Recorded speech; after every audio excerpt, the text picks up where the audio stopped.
Okay, third time is a charm. I don't know what's wrong with the internet, but I just went off of my Wi-Fi and just going to use my phone. But I was doing some samples for a friend of mine and thought that I would stop and talk about the brushes and do a little bit of glazing for y'all. Won't be long though, because 8 o'clock, that's whenever I hit the couch, usually asleep. But anyway, there's a lot of different brushes out there, and I know that this may not seem very important to some, but I have ladies that come to class that have never painted before, so I always try to tell them about the brushes, the proper way to hold the brushes, the arm movement to make sure that they hold their arms in a certain way and they're not making moon applications with their brush, because it does show up. But I use a lot of different kinds of brushes. The chip brush, 90% of the time, is the one that I go to because I'm a very textural finisher. So I use it a lot. And then I use, and it's Miss Lillian's as well. And then I use Miss Lillian's angle brush, which is a very nice brush. I use it a lot as well. And I use the Klingon brush. But I don't teach with it a lot until I know that they're not going to use too much paint, because a lot of people tend to use to get their paintbrush too far into the paint, and you don't have to load that much paint on your brush. And the Klingons, you keep them in water, and you don't want it to go up any further than that, and you're only going to put paint to where that gray line is right there. So I use those if I'm wanting a smoother finish sometime. And then for chairs, I do like the Klingon brush, like this one, because you can reach up underneath there and get to all them little crevices. But I tell you what I am going to do. I'm going to cut this off, because that way it's not getting in the way. That's the thing that drives me nuts. So I'm going to cut it off and sand the edges to where they'll be nice and smooth. And I use a whiz roller as well, and they're fuzzy. I really like those. We used those a lot whenever we were doing faux finishing, especially whenever we were putting a lot of texture on the wall. But I'll show y'all something that I'm going to have on my website for sale, and it's the brush cleaners like this right here. And I tell you what, I need to turn y'all down where y'all can see what I'm doing, and that way you don't have to see me. But this is a wire that I put underneath my faucet whenever I'm cleaning my brushes. And the whiz rollers, I hated cleaning them, but if you'll put this underneath that faucet and you do it like this, you turn it and you do it like that, it does not take long to clean it. And then whenever you see the water running clear, you want to turn it sideways like this, and if you'll give it a good sling just like that, it'll puff it back up, and just hang it up and let it dry. And it'll be just like new. I feel like I am all cockeyed, y'all. Okay, that's better. And let's see. This is one of the colors that Judy had picked out, and it's it is Knight's Armor. And we're going to be doing a whitewash glaze on it. So, and I just usually apply that with, it's Miss Lillian's, the Antiquing Glaze, which is a whitewash, and I really do love it on the dark colors. And I'm going to do this over this one and then another one, and I put it on pretty liberal. And I also teach that if you're doing a large piece of furniture and you've not been glazing for very long, I usually recommend to all of my students that they put a top coat on first, because that way they have a little more control over that glaze. Now, some people will use baby wipes to wipe it off with, or they'll use some people use the big sponge like this that Miss Lillian carries. I have short, stubby fingers. So for me, what I use are these square sponges, and I hold them like this with my thumb and my little finger over to the side, and then my 3 fingers on the top. That way, the sides of that sponge I can lift up, and they're not going to drag on, especially if it's a flat surface, then you're going to get an even stroke. And you don't want to push down really hard with your fingers because it will leave marks in your glaze. But this way, you really have good control over the amount of glaze.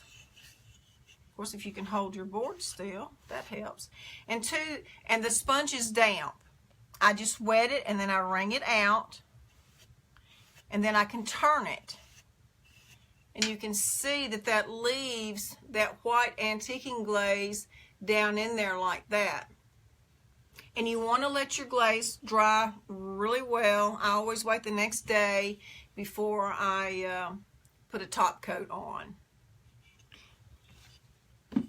Okay, and then this color is Miss Lillian's Coffee Bean. It's a beautiful chocolate color. I really like it.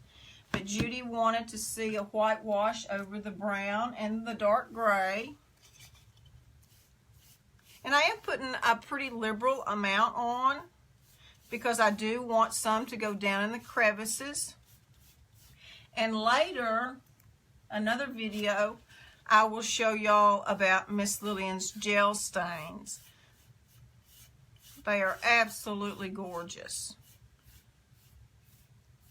Okay. And whenever I usually keep 2 or 3 of these around whenever I am glazing, and then it gets saturated. I can throw it in the bucket. I can reach down, wring another one out, and grab it and just go. That big piece is really hard to hold.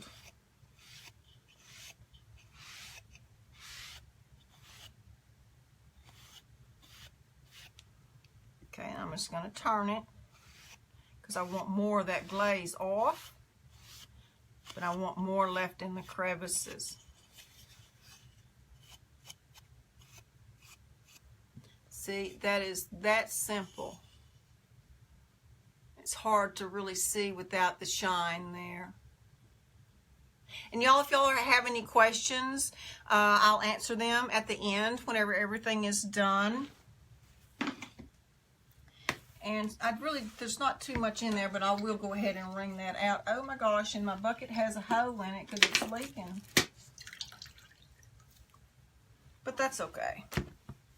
And then this is Miss Lillian's Snowflake. It's a white. It's really a pure white. It's very pretty. And Judy wanted to see a burnt umber glaze.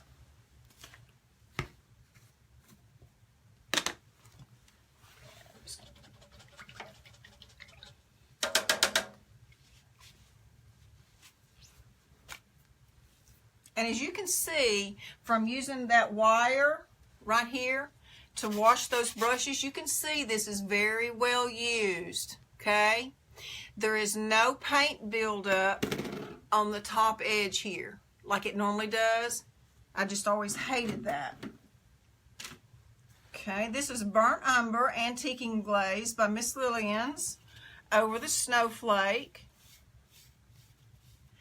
Oh, there's Bubba. And Elaine. I can't really see who all is on, y'all. It's hard for me to see that far away. Is baby girl awake? Is she seeing her Mimi? Hey, Elaine, how are you? I missed seeing you yesterday out at Blue Suede Shoes.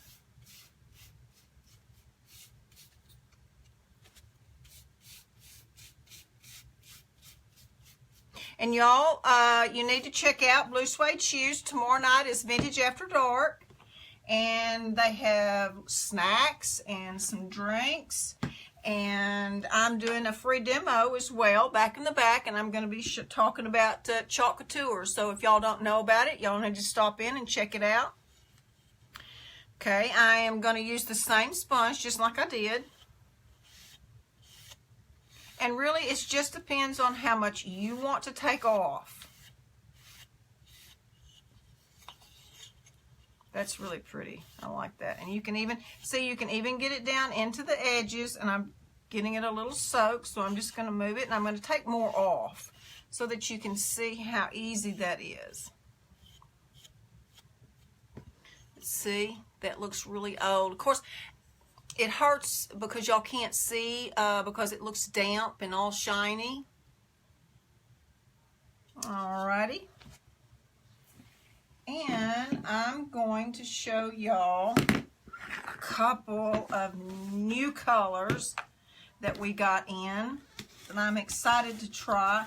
I don't have as much time as a lot of the girls do to paint furniture, but that's okay. I still get to play in the paint. This is her new color, and it's called Pineapple. Isn't that pretty? Love it. And wait until y'all see this one. Oh, I knew I should have opened this before I started. I'm going to have to get the other color. She's got several new colors. Look at that. That is called Kiss Kiss. Just in time for Valentine's too. But I wanted to kind of do a couple pieces so that y'all could see the colors.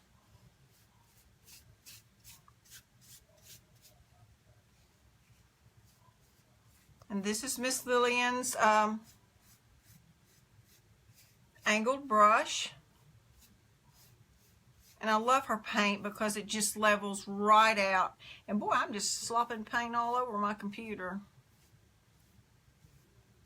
That's a very pretty color. Love it. I think she has 140 colors. I think. All right, now I'm going to paint. I gotta see that red. I haven't had a chance to do that yet, and I forgot to. And whenever I'm doing samples, I will, if I want to test a color before, so that I don't get paint all over me, I'll take 2 nails and put in the back so that I can hold my samples like this, because I used to do a lot of samples. And another thing, always check your ends, just like that right there. You don't want that. And I usually do that, but I didn't. All right, now let's check out this. I thought I had another chip brush in here. Oh, this is just yummy. Wow.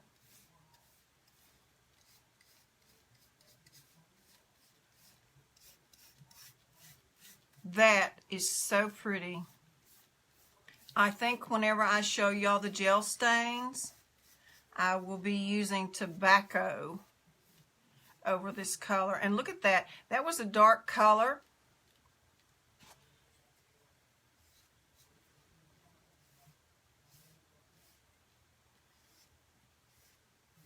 That's great coverage. And that will level right out.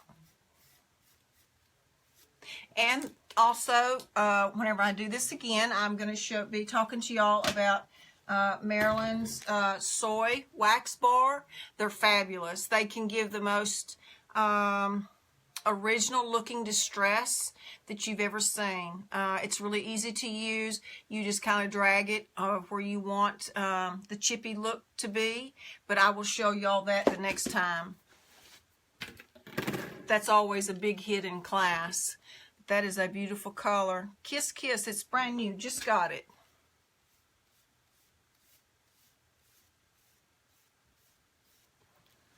All right. And this, oh, now that the shine is kind of gone, and the glaze has dried, I wanted y'all to see that antique whitewash on top of Knight's Armor. Absolutely gorgeous. Love it. That would make some beautiful trim. Oh, that'd be beautiful on some cabinets too. And then here's the coffee bean. Yes, the coffee bean. I can't wait to get these sent off to Judy so that she can see them. I wished I had told her that I was going to be doing a live tonight because she would have been watching. But that's okay. She can see it later. And then this one is dry. This is the Snowflake. And it was with the burnt umber glaze. So I hope y'all can see that. It's really hard for me to tell. Because like I say, I usually do my lives during the day, and at night it really gives off a different effect. But I just wanted to jump on and give a quick tutorial about the brushes, because a lot of times, oh, and there is one other thing that I wanted to tell y'all, since this is kind of for beginners. And like I say, I've got ladies that have never painted before in class, so these are things that we always go over. I always tell them that whenever they're painting a piece, they want to have it right in front of them, and if they're painting this away, that is exactly how, let me get the brush out here, that they always want to make sure that they're holding their arm straight and going back and forth like this. They don't want to do the moon strokes, and that is easy to do sometimes. I have done it sometimes, not paying any attention, because whenever that paint dries, you're going to see those moon shapes. So you always, if you're doing a piece of furniture, you always want to go like this. And that's kind of, and that's even the same whenever you're spraying cabinets. And I'll be showing y'all how to use the HomeRite sprayer as well in a couple of weeks. But you always keeping your elbow straight and your arms straight, and you a lot of times I will sway because they've even commented in class, well, you kind of keep rhythm with your painting. Yeah, I do, I guess. But anyway, I just wanted to jump on and give y'all a quick tutorial about the brushes and about Miss Lillian's no wax chalk paint and some of her glazes that I use a lot. So y'all have a blessed evening, and I really appreciate y'all stopping by, and y'all have a good rest of the night. I will see y'all later. Bye, y'all. If you have any questions, just ask. I'll be more than happy to answer.